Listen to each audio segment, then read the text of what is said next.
comes a man with a plan, rocking a double deuce, one in each hand. I'm in and I'm missing understand. Ready to have some fun, selling that sun like a loaded gun, cocked and locked and ready to come. And he's slowing and growing, I'm slowing. It's getting harder to see where he's going. Hey guys, welcome back to another episode of I Am I. My name is Joshua Ansley, and today we're going to talk about Svadhisthana, the sacral chakra. So there's a lot of stuff to talk about here, and this stuff is pretty deep. I'm doing this workshop for the next 7 weeks in all my classes, so if you want to come check it out, I'll get a little deeper on this though, because it's, I can say whatever the fuck I want here, and I get pretty deep in class, but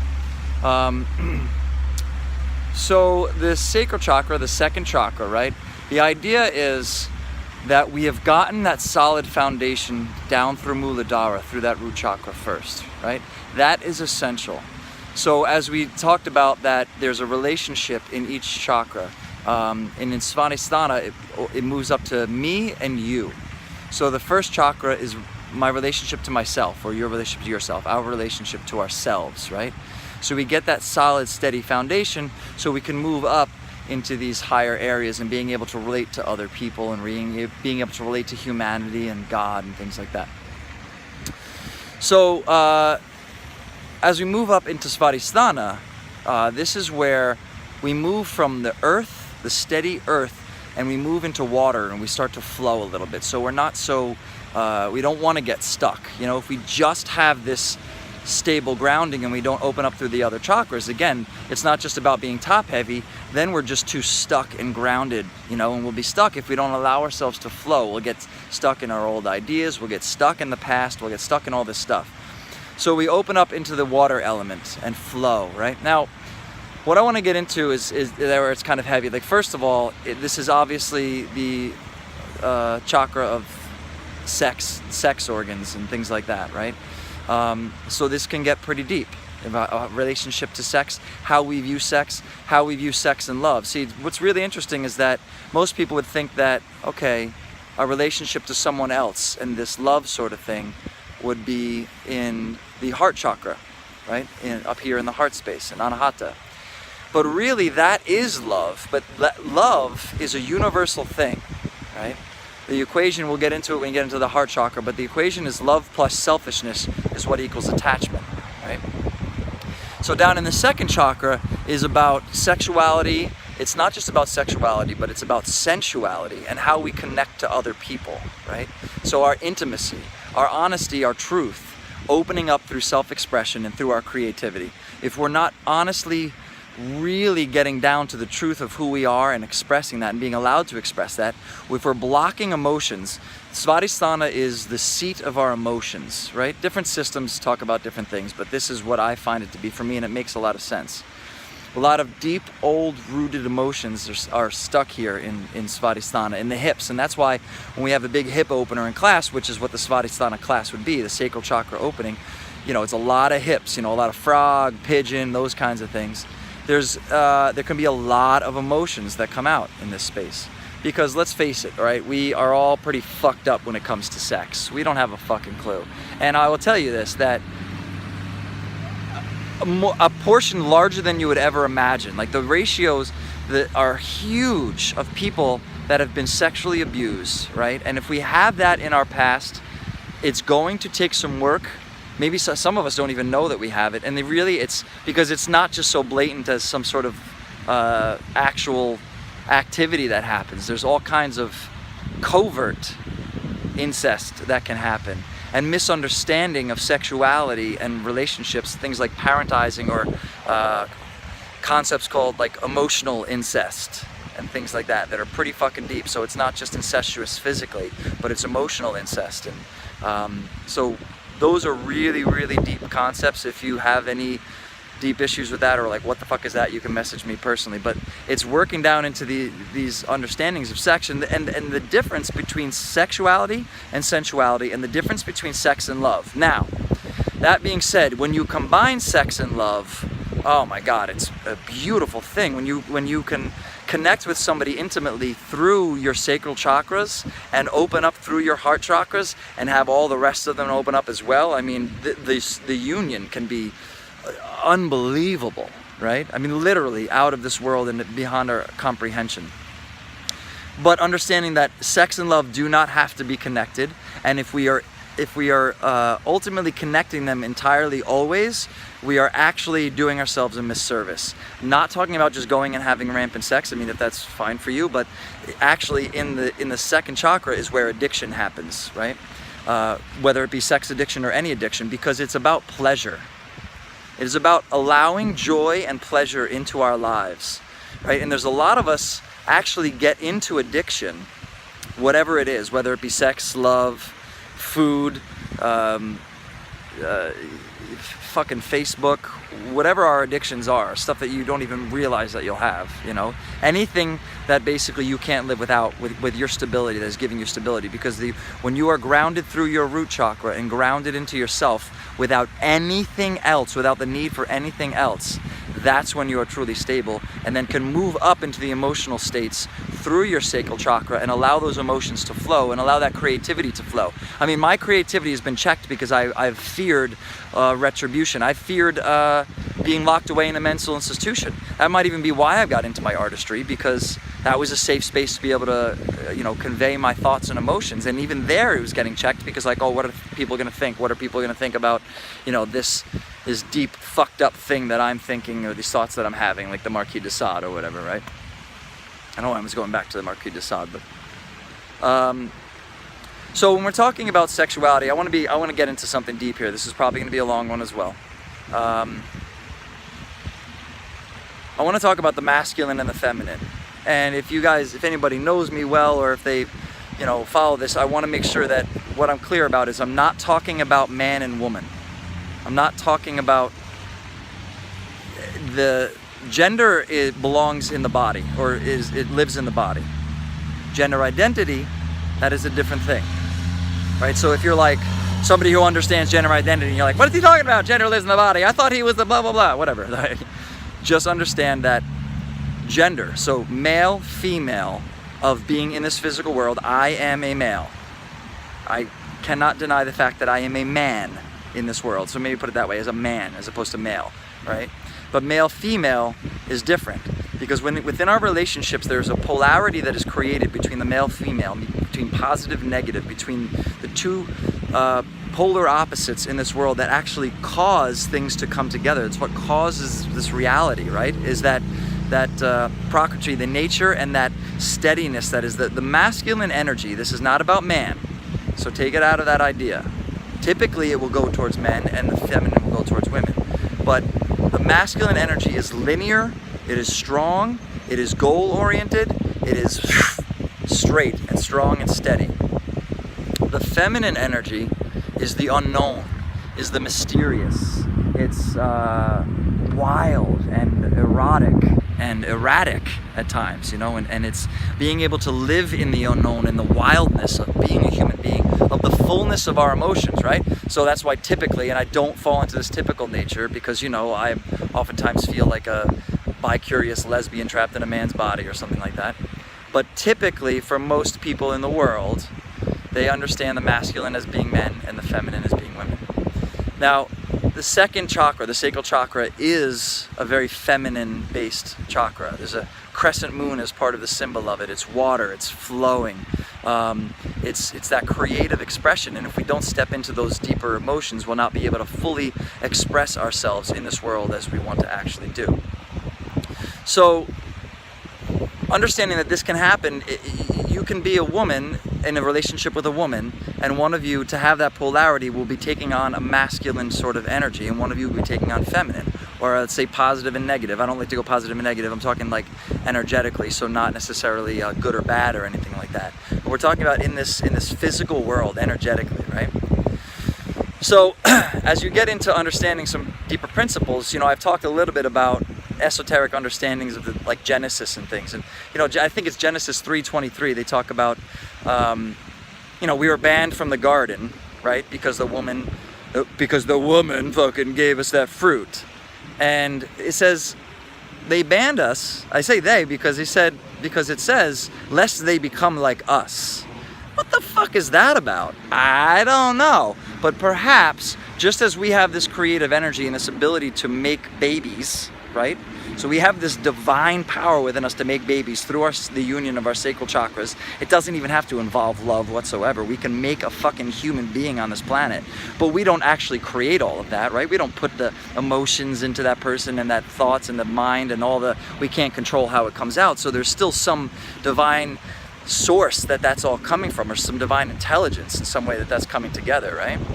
But perhaps just like we can still be creators, maybe we had a creator. This is what the Matrix is basically about. Like there's a creator God in some way, and those creator gods, or those plural, us, that they become like us, right?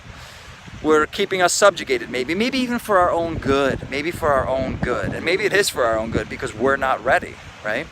So then the woman, instead of being the downfall of man, right, is actually lifting mankind up, because the woman, which the serpent is ancient, typically in ancient times, in a lot of ancient cultures, a symbol of divine wisdom, right? So it's not this bastardized version of it that the devil that we have, that it's like this evil thing. It's actually, and divine wisdom is typically a inherently feminine attribute, and we all know that, right? Like the women are typically pretty wise, and the men all think they know what they're doing. And it's so funny that all the spiritual leaders that we have are like these men, and it's like, what?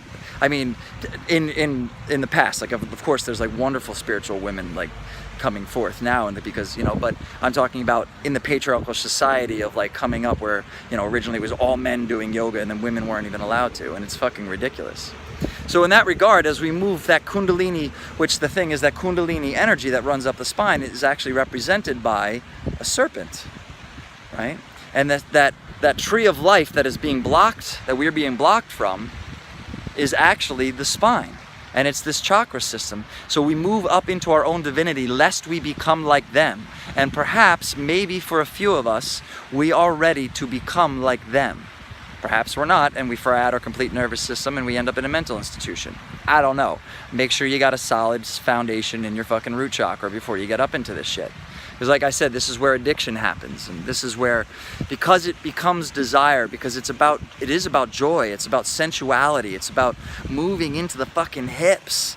You know, if you're a man, get out there on the freaking dance floor and dance that fucking salsa and move through your body. Learn how to open up your hips and move into that space. Find your feminine energy. Because ultimately, in this world, if you want a really powerful tantric, this is basically what I'm talking about, is tantric principles, tantric yoga principles. If you want a powerful relationship with someone of, not even necessarily the opposite sex, I was gonna say the opposite sex, but really even if you want somebody with the same sex, right, it's just about understanding the polarity that happens. But if you're a guy and you want to fucking have a powerful relationship, it's contacting your feminine as well, but not being ruled by your feminine. Both outwardly in your relationships, you allow your strong, solid foundation to be there. But then, so aside from just being a man, anybody, the idea is to come to balance between these two principles within ourselves. My opinion. Other people will say not. Men's groups will tell you to be men with the men and women with the women, and I'm like, whatever, dude, we're human beings. So the full potential of humanity is to come into balance between these divine principles within ourselves. And then maybe, I don't know, I don't know, because there is that polarity that brings that masculine and feminine together. But what happens when you have two full beings coming together, and they come together when they so choose, instead of being irrevocably or uncontrollably drawn towards one another? What if it's a conscious, beautiful choice because you've come to balance inside your masculine and feminine, inside of yourself, right? So, yeah, expanding on that, let's see, let's just keep moving up. Basically, this is where we have our creativity, right? If we're blocking, because there's the Jungian philosophy talks about the anima and the animus, which is the male and the female sides of the man and women, the opposite sides respectively, right? I can't remember which it is, but I think like for men it would be like the female side would be the animus. So when I talk about gender identity, and I talk about being, you know, being sometimes feeling like a woman, and have felt energetically as though I were a woman, and having visions and understanding myself in a very different way as like a woman. It has nothing to do with my sexual attraction. But that was Jungian philosophy and this deep archetypal stuff, would be actually understanding that I was getting deeper down into my feminine energy and expanding into that and allowing that to be integrated into my working in this world.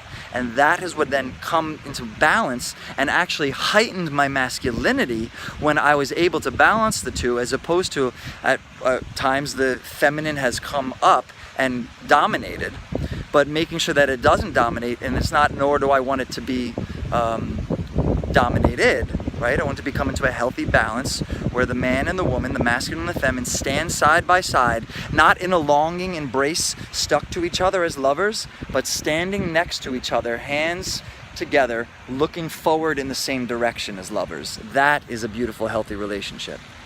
So basically, the color is orange. It's like some simple shit. Like the color is orange.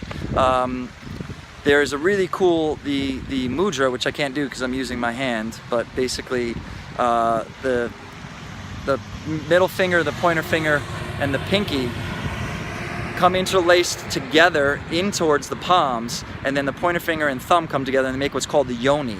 And the yoni is the female symbol.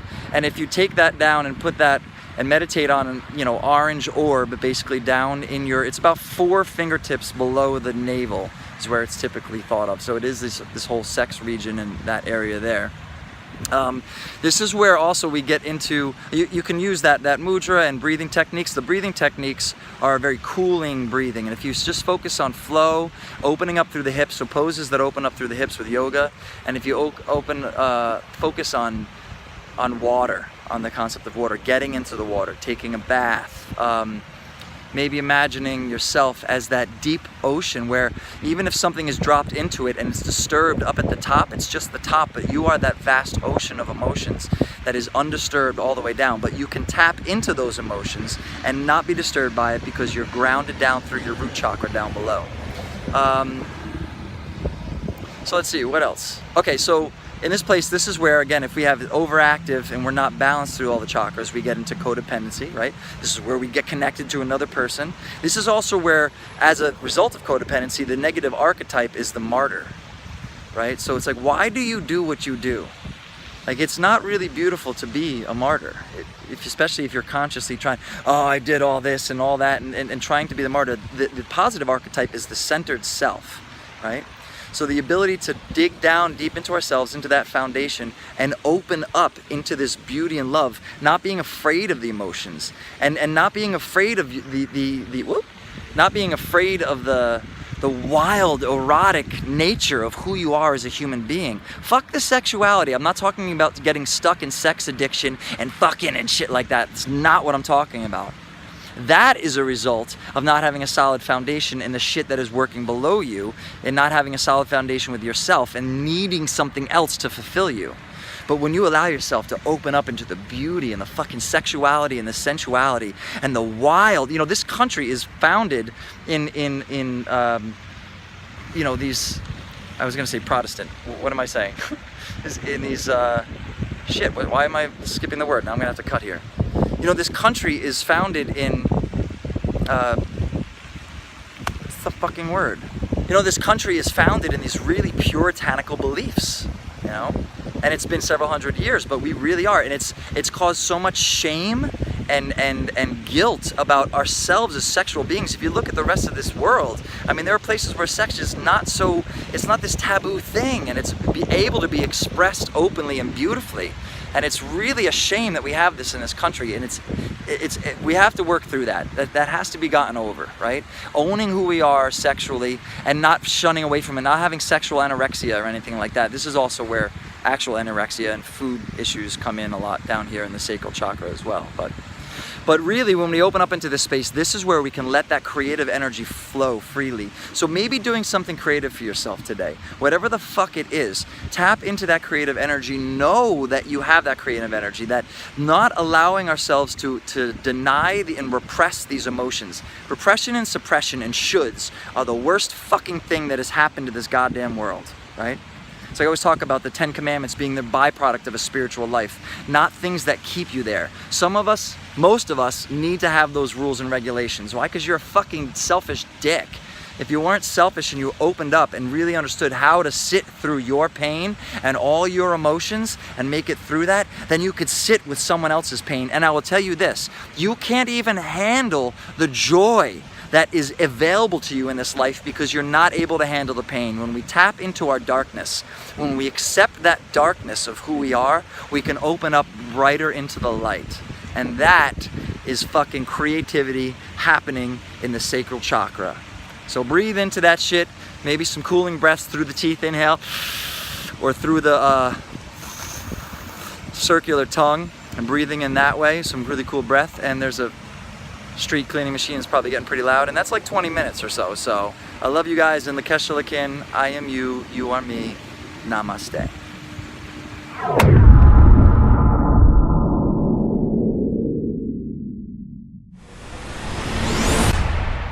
What? Too much?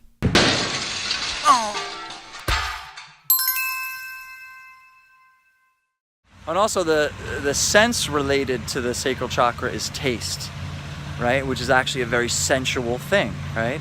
So really enjoy your food today. Close your eyes and really allow yourself to mindfully taste the food as you slowly chew. Actually, it's supposed to be about like 20 something times to fully actually be able to digest in the mouth, right? And so you get the proper digestion. This will actually help your digestion too if you mindfully eat. And enjoy some dark chocolate or some strawberries or something like that. And maybe bring that into the bedroom as well. Like I know some people are like, food in the bedroom, that's disgusting. Get your hands dirty and allow yourself to enjoy the taste today. All right, I love you guys. Peace.